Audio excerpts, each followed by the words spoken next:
Success is often viewed as a straight line, but the truth is much more brutal. Imagine building the most innovative company in the world, only to be fired from it by the people you hired.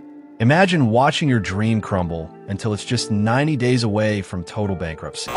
This isn't just a story about the iPhone or the MacBook. This is a masterclass in the psychology of the comeback. Welcome to Success Hub.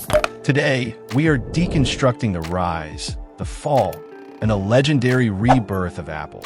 We're going back to a dusty garage in 1976 to see how a man with no money, but an obsession for perfection, changed the way every human on this planet communicates.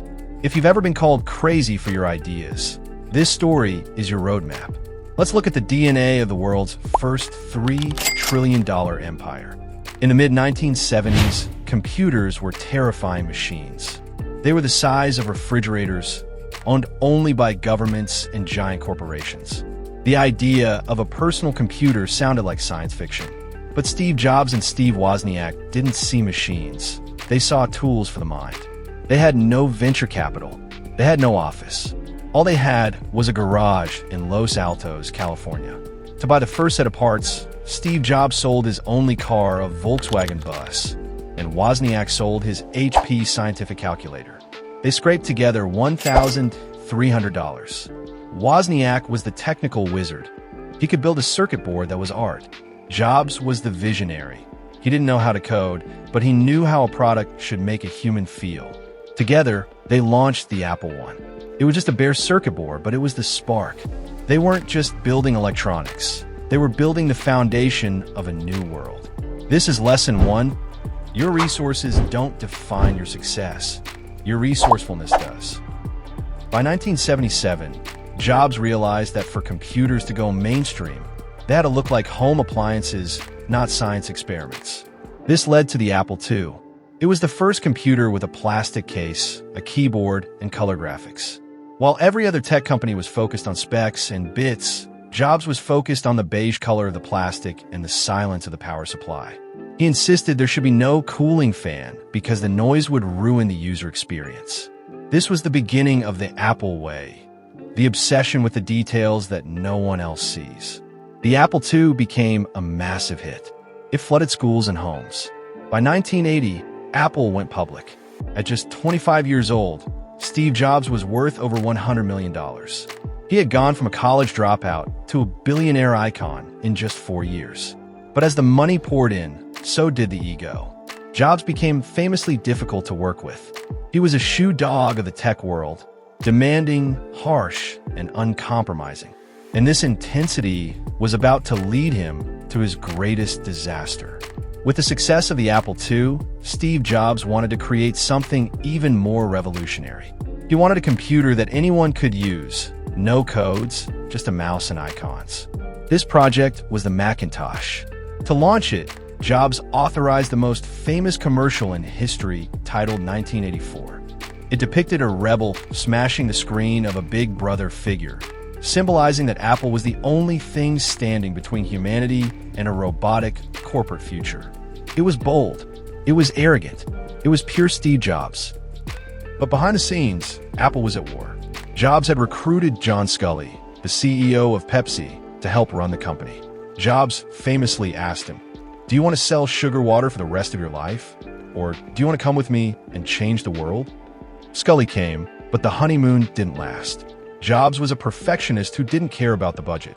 Scully was a businessman who cared about the bottom line. When a Macintosh failed to meet sales targets because it was too expensive, the tension exploded. In 1985, the board of directors made a choice that shocked the world. They stripped Steve Jobs of all his power.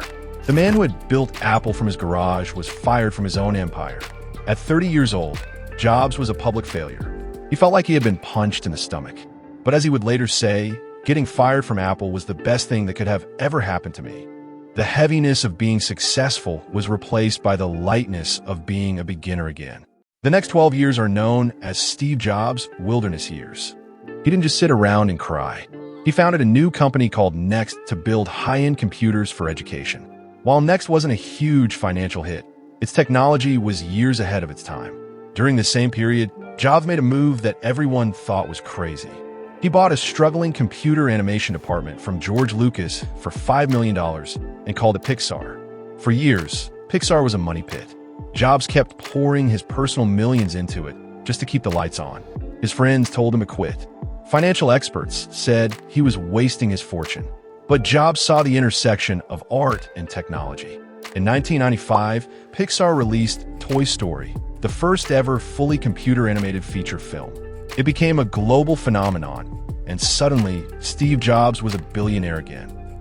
But while Jobs was winning at Pixar, Apple was dying. Without its visionary founder, the company had lost its way. They were making printers, cameras, and dozens of confusing computer models. By 1997, Apple was losing over $1 billion a year and was just 90 days away from total bankruptcy. The board was desperate. They realized that a company without a soul cannot survive. They reached out to the only man who could save them. In 1997, Apple bought Steve Jobs' company, Next, for $400 million. They weren't just buying software, they were buying back their founder. Jobs returned as an advisor, but within months, he staged a boardroom coup and took over as the interim CEO. His first task was a move that looked like a betrayal to Apple fans. He called his greatest rival Bill Gates. At the Macworld convention, Jobs announced that Microsoft was investing $150 million into Apple. The crowd booed, but Jobs silenced them. He said, "We have to let go of this notion that for Apple to win, Microsoft has to lose." It was a masterclass in pragmatism. He saved the company from certain death with a single phone call. Then, Jobs began the great pruning. He cut 70% of Apple's product line, firing thousands of people and canceling projects that didn't meet his standard of perfection. He hired a young designer named Johnny Ive, and together they launched the iMac G3.